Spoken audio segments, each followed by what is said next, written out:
Hi guys, coming to you from my house, and we're going to talk about the winter hibiscus. So just to refresh you, what you're going to need to do is if you missed a question from number 1 through number 5, you're going to need to correct that question, and you must include the code word for that question to show me that you, oh, there's my dog. He says hello. You must include the code word for that question to show me you have seen the video. Trooper is going to stay here with us while we go over from the winter hibiscus. Okay, so let's go ahead and talk about number 1. Okay, the question is, what does the figurative language in paragraph 15 help the reader understand about the flower? Okay, so figurative language in paragraph 15 says, there in a shaft of the wan afternoon sunlight was a single blood red blossom. So we're talking about blood red being figurative language, right? Because it's not just red, it's blood red, okay? But we also have to understand this part. Some of us had questions of what is a shaft of light and what does the word wan mean, okay?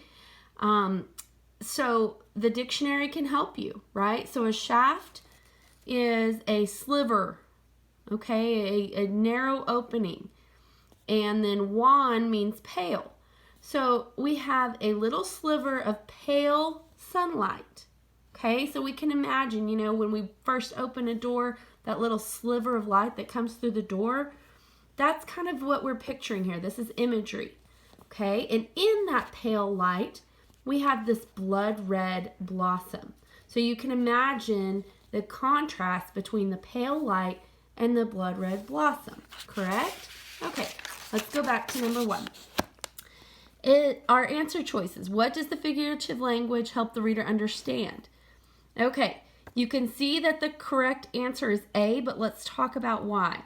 B says it prefers to grow in the shade. No, because it's in the sunlight, right? We have no evidence that it would prefer to be in the shade, that it would grow better in the shade. It's in the sunlight. It's in the greenhouse. C says it is a color that's difficult to describe. Well, no, it's described as blood red, correct? So we understood exactly what blood red meant, and we have no evidence that that was a difficult description to come up with.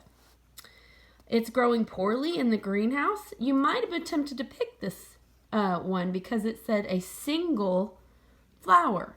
So maybe it's not growing very well because there's only one flower on it, right? But everything else in the greenhouse seems very hardy and healthy, right? So we don't have any evidence that it's growing poorly just because there's only one blossom. But what we do have evidence for is our correct answer, which is A.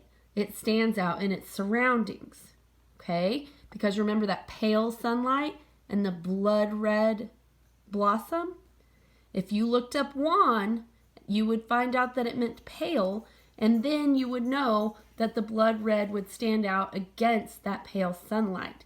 So your correct answer is A for number 1, and your code word is eagle. Eagle. Not trooper, eagle. Okay. Number 2. What does the point of view of this excerpt help the reader understand? Well, first we have to know what point of view it's in. Okay, when we start the story, it says, on an impulse, sang, and I don't know if I'm saying her name right, but swung open the door and entered.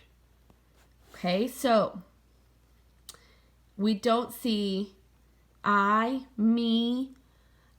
We are going to be seeing she, he, right? But the other character in here, the lady at the greenhouse, we're not following her as a character. We're following sang, okay? And we can tell that because later on it said, let's see, where am I? Discouraged and feeling more than a little foolish, she started to back away.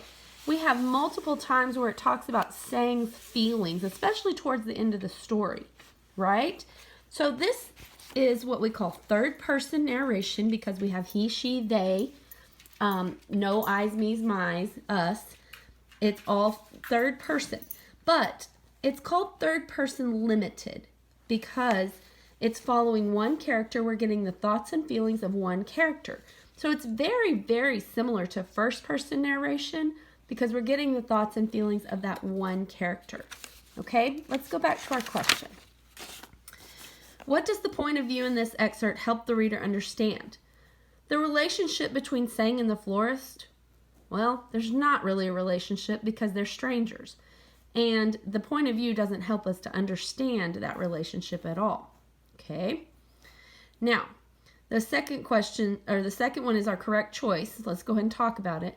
Sang's feelings during her experience. Yes, because it's third person limited narration, which is just like first, so that we see her thoughts and feelings. That's our best choice. The H we can get rid of because it says the opinion of the florist. Well, it's not from the florist's point of view. We don't have the florist's opinion in there. Okay, that is not our choice. And then the florist's desire to help Sang. Again, we don't see the florist's desire.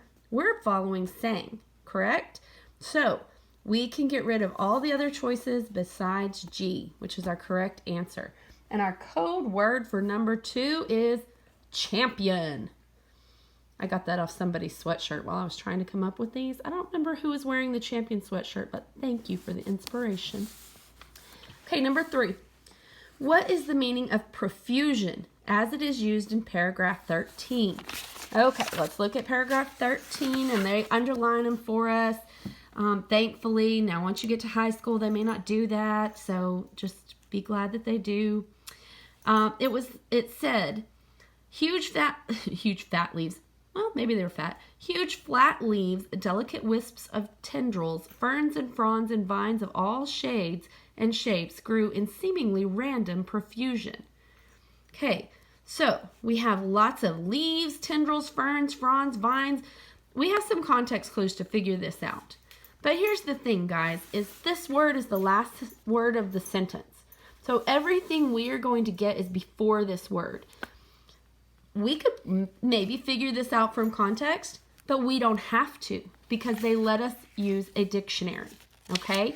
If I didn't use the dictionary, I could maybe say, oh, those plants are of different height. Those plants maybe are different colors. Those plants maybe have different purposes. Any of those would fit in the sentence.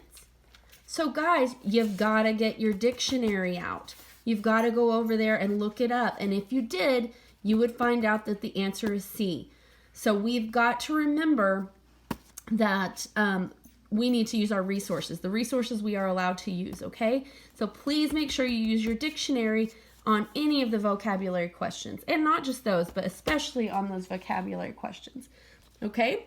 Your code word for number 3 is united. United. Okay? Now don't get spoiled thinking I'm going to do it after each question. Sometimes I'll do it in different places. Okay? Let's go on to number 4. Which sentence suggests that Sang's main conflict in the excerpt will be resolved? Will be resolved. So we're looking for something earlier in the story that foreshadows the resolution, that something will get figured out. Remember, she shows up with this leaf and she wants to find the plant. Well, how do we know that she's ever going to find the plant? What told us in the story that she might be successful? So let's look at our choices. The leaves on the shrub were the same distinct serrated heart shape, but its flower looked wrong somehow. That's when she is first taken to the Rose of Sharon, that the florist thought it might be at first. And it was wrong. That wasn't the right plant, and Sang realized it. So that does not show us that this is going to be resolved. In fact, it shows us conflict, okay? So we can get rid of F. It's not a resolution. Oh, by the way, your code word for number 4 is Old MacDonald. Old MacDonald. Okay, G is our correct answer. A slow smile deepened the wrinkles in her face, paragraph 8.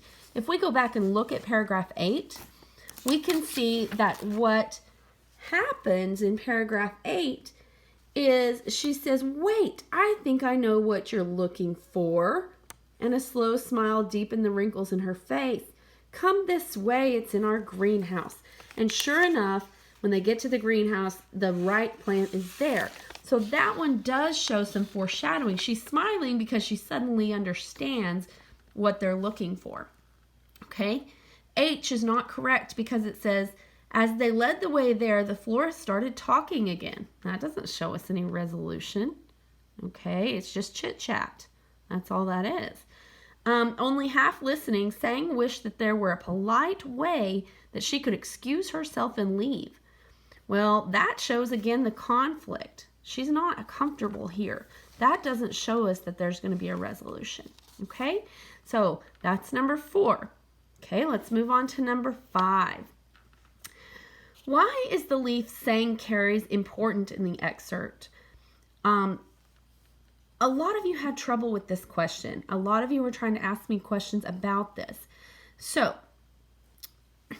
the importance is probably going to be found sometime at the end, right? This is when she is kind of having this moment after she realizes it's a hibiscus. I'll try to show you all a picture of a hibiscus so you know, because there's bougainvillea and begonias and orchids and oleanders. Lots of tropical plants here. And a hibiscus is a tropical plant. And so she's discovered it, and it kind of takes her back to her home country, right? It's like being home again, and suddenly she's getting these memories of her grandmother and all kinds of things like that. She's remembering the words for these plants in her own language. So let's look at this. Why is that leaf important? Okay, the correct answer is A. It helps Sang find a plant that causes her to have vivid memories of her childhood. Yes, okay, the leaf does lead her to find the plant, which does lead her to have vivid memories of her childhood. Okay, for example, her grandmother and how her grandmother used to put a flower in her hair when she fixed it, correct? Okay, B is not correct. It says it was given to Sang by someone important to Sang during her childhood. If you were having trouble with this question, it's because you thought it might have been B, probably. You were like, ooh, okay, her grandma, talked about her grandma. She probably got that leaf from her grandma. That's why she wants to find out so much about it. But guys, the story never said that. That's you coming up with that. Okay, there's no evidence for that. There really is nothing to tell you that. Okay, C says it leads Sang to discover a new and beautiful plant. Well, she does discover a bunch of plants, but the thing is, none of them were new to her. They were bringing back memories from her country, so they are not new. Okay, the code word, by the way, for number 5 is eye doctor. Eye doctor. Okay, otherwise known as an optometrist. I thought about saying optometrist, but then I knew you'd have trouble spelling it, so eye doctor, optometrist, either will work. D, it is essential in teaching Sang about her past. It's not teaching her about her past, it's helping her to remember. It's reminding her about her past, correct? So that is the first selection, okay, which is from the Winter Hibiscus. That is from the released 2019 STAAR Grade 7 reading. Okay, guys, we will come back with another video for the second section. Okay, thanks.